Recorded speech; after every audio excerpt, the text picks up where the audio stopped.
Court में नहीं जा सकते। परसों मैं कलीना में गई, मैंने वो वीडियो भी सबके साथ शेयर किए कि आप लोग देखो, सेमी गवर्नमेंट के वर्कर जो उन्हीं के गवर्नमेंट के वर्कर है जो एयर इंडिया में काम करते हैं, आज उनकी हालत ये करके रख दी है कि बच्चे अंदर है और सील करके निकल जा रहे रात रात में। 48 कितने 48 घंटे का पूरा नोटिस दिया है, जबकि किसी भी घर को नोटिस देना होता है तो कम से कम 15 या 1 महीने का होता है। लेकिन गवर्नमेंट के सर्वेंट के लोगों को जो है एयर इंडिया के 48 आवर्स का देख के गए हैं। क्यों? क्योंकि वो जमीन पे अड़ाने की नजर आ गई। पहले वो जीवीके का था तो जीवीके ने बताया था कि मैं आपको यही घर दे दूंगा, लेकिन जब अड़ाने का आ गया तो सवाल ही नहीं, क्योंकि वो देश के प्राइम मिनिस्टर के दोस्त है। पर मेरा आपसे वादा है, घर लेंगे तो धारावी में लेंगे, धारावी में बसा के दिखाएंगे। क्योंकि हमको ये सोचना पड़ेगा। आज ऐसी परिस्थितियां हैं कि मैं ये समझ नहीं पा रही हूँ, तुम्हारे मॉल, तुम्हारे होटल, तुम्हारे 5 स्टार चीजें वो मिठागर की जमीन पे तुम क्यों नहीं बना रहे हो? और डंपिंग जमीन तुम क्यों नहीं ले रहे हो? अडानी को लेना चाहिए कि नहीं लेना चाहिए? उतना ही उसको है तो हमारी जमीन इसलिए ले रही है। ये बुलेट ट्रेन आ रही है, मालूम है, अहमदाबाद से कहाँ तक, बीकेसी तक एक बुलेट ट्रेन आ रही है। किसके लिए आ रही है? 5000 रुपया टिकट है, किसके लिए आ रही है? किसी अमीरों के लिए बनेगा। और यहाँ पे क्या बचेगा? यहाँ पे दूसरा बीकेसी बचेगा। लेकिन ये धारावी है, और धारावी को धारावी किसने बनाया है? हमने बनाया। इस धारावी को बचाने का काम हमें करना पड़ेगा, कोई दूसरा नहीं करेगा। वहाँ पे समस्या ये है एयर इंडिया कॉलोनी की, वहाँ पे लोग बोलते नहीं है, वहाँ के लोग प्रतिनिधि। यहाँ पे तो हम लगातार बोलते आ रहे, लगातार लोगों के बीच में जा रहे हैं। हम विधानसभा में बोल रहे थे, मुख्यमंत्री के पास जवाब नहीं होता है। हम विधानसभा में पूछते थे, उप मुख्यमंत्री के पास जवाब नहीं होता है। अब हमारे कोई दोस्त लोग बोलते हैं तो मैंने उनको बोला, 40 साल में जो मैंने किया वो किया, 10 साल में तुमने धारावी को अडानी के साथ बेचने का काम किया, उसका भी जवाब दो। एक बार भी तुम धारावी के लोगों के लिए नहीं बोलते, बार बार तुम अडानी कैसे अच्छा है उसके लिए बोलते हो। अडानी के लिए जमीन, अडानी के लिए टीडीआर, अडानी के लिए एफएसआई, और धारावी वालों के लिए क्या? तुम तय करोगे कि 7 लाख लोग बाहर जाएंगे, तुम तय करोगे कि हमारा घर कहाँ होगा। कभी किसी ने पूछा यहाँ पे कि हमारा घर कहाँ होने वाला है? लिख के देने को बोलो। हमारे में से कुछ बच्चों को सर्वे के लिए रखा है, वो बेचारे क्या सर्वे करते हैं, मैं उनको कुछ बोलना नहीं चाहती। उनको पगार मिलता है, हर घर के सर्वे के पीछे पैसा मिलता है। पर मैं ये कहना चाहती हूँ, आप जिसका भविष्य उनके हाथ में दे रहे हो, आपको क्या भरोसा मालूम है कि कौन देगा उनके पास? हमको कहना ये है कि गवर्नमेंट ने 80% शेयर रखना चाहिए, अडानी को 20% शेयर देना चाहिए। ये क्या नया सिस्टम आ गया है कि एक के हाथ में हमारा भविष्य दे दिया, और जो तय करेगा कि हम कहाँ जाएंगे?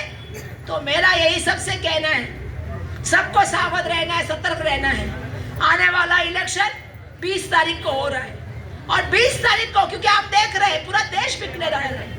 एयरपोर्ट गए, पोर्ट गया, LIC गई, रेलवे गई, अब स्कूल जा रहे हैं। एक स्कूल अडानी को दिया, मालूम है कि नहीं, चंद्रपुर का। इलेक्ट्रिसिटी, स्मार्ट मीटर, BST गई, और क्या क्या जा रहे हैं? डैम जा रहे, डैम, पानी के डैम, क्योंकि उससे इलेक्ट्रिसिटी बढ़ेगी ना। तो आप मुझे बताओ, बाद में बेचेगा क्या? हमारे लोगों को नौकरियां कहां से मिलेगी? आज मैं महिलाओं से कहना चाहती हूँ, जो लोग बात कर रहे हैं ना कि आप यहाँ पे जाओगी, हमारे पैसे लेके वहां पे जाओगी, फोटो निकालेंगे, ये पैसा आपका और हमारा है जो मिल रहा है आपको। किसी की देन नहीं है, किसी की मेहरबानी नहीं है, ये टैक्स में से पैसा आया है।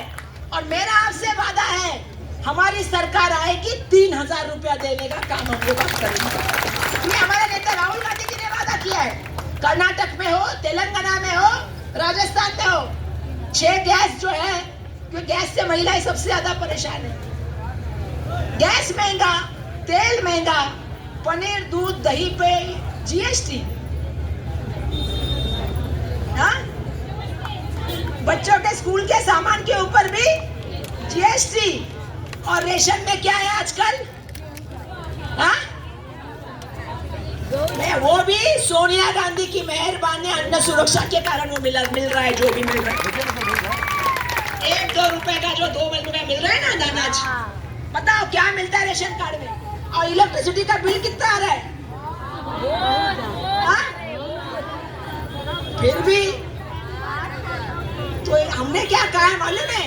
300 यूनिट तक बिजली जिसकी होगी, हाँ मैंने तेलंगाना में भाई साहब हमारे बोल रहे हैं कि 200 तक यूनिट तक बिजली फ्री देने का काम किया, ये हमारी सरकार है। और मेरी बहनें सामने बैठी है, वो तो एसटी से जाए, बीएसटी से जाए, तुम सबके लिए बस फ्री। तो ये 25 लाख तक का सबका आरोग्य का बीमा करने की बात हो रही है। तो आप सबको समझना पड़ेगा कि सब चीजें आपके लिए हम करने का काम कर रहे हैं। लेकिन आपको आने वाले दिनों में मुझे पूरा यकीन है, महाराष्ट्र में महाविकास आघाड़ी की सरकार आएगी। मायाताई आवाज जोरदार द्या ना, माझा कसा बसलाय हो? महाविकास आघाड़ी की सरकार आएगी और मुख्यमंत्री भी महाविकास आघाड़ी का बैठेगा। और जैसे ही आएगी, पहले तो 4 अक्टूबर का जीआर रद्द करना है, क्योंकि जिसने हमें बांध के रखा है। और इसके लिए हम सबको साथ में मिलके आना होगा, एक एक सीट जितानी पड़ेगी। अभी मैं जस्ट बांद्रा वेस्ट में गई थी, क्योंकि वहां पे भी जाना पड़ता है। हर जगह मैं जा रही हूँ, तिंडोशी में गई, जहाँ जहाँ हो सकता है, कल कुर्ला में जाऊंगी। हर जगह हम जा रहे हैं, हम यही कोशिश कर रहे हैं कि हर एक सीट हमारे लिए बहुत महत्वपूर्ण है। अगर सरकार लानी है तो हर एक एमएलए लाना बहुत जरूरी है। ये 50 खोखे की वजह से हमारी पिछली बार सरकार गई, लेकिन इस बार ऐसी सरकार लानी है जो ये तोड़ नहीं पाए, छोड़ नहीं पाए। और आपको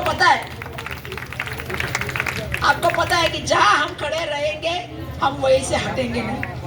आपके साथ खड़ा रहने का वादा करती हूँ, घर यही लेंगे और धारावी को धारावी बना के रखेंगे। धन्यवाद। जय हिंद, जय महाराष्ट्र, जय हिंद।